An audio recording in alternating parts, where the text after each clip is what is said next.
आम्ही निवडणुकीच्या प्रचारासाठी फिरतोय, गुन्हा कुणी दाखल केला माहिती नाही, निलेश राणे यांच्या आरोपांवर रवींद्र चव्हाणांचं उत्तर.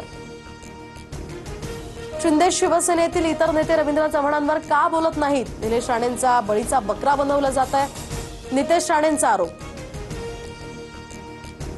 साधूंच्या नावाखाली सरकारचा संधी साधूपणा, तर झाडं तोडून जमीन सपाट करणार आणि उद्योगपतींच्या घशात घालणार, उगाच संघर्ष वाढवू नका, नाशिकच्या तपोवन वृक्षतोडीवरून राज ठाकरेंचा इशारा.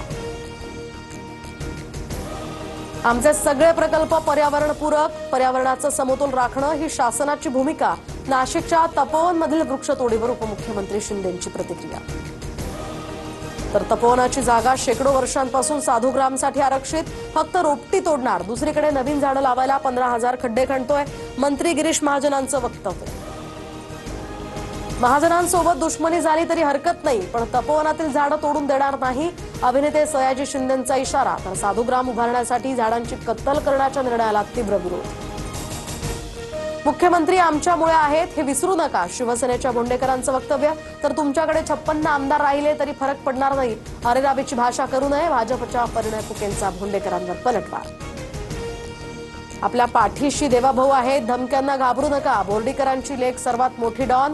परभणीच्या पालकमंत्री मेघना बोर्डीकरांचा विरोधकांना इशारा. महाराष्ट्रात 256 जागी भाजप कमळावर निवडणूक लढवणार, 200 जागांवर भाजप विजय होईल, चंद्रकांत पाटलांकडून विश्वास व्यक्त.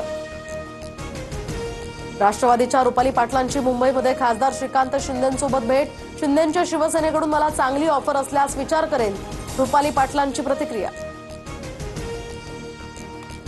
निम्न पैनगंगा धरण विरोधी समिती आक्रमक, पोलीस आणि समितीच्या पदाधिकाऱ्यांमध्ये आता शाब्दिक बाचाबाची, न्यायालयाचा निकाल लागेपर्यंत काम न करू देण्याचाही पवित्रा.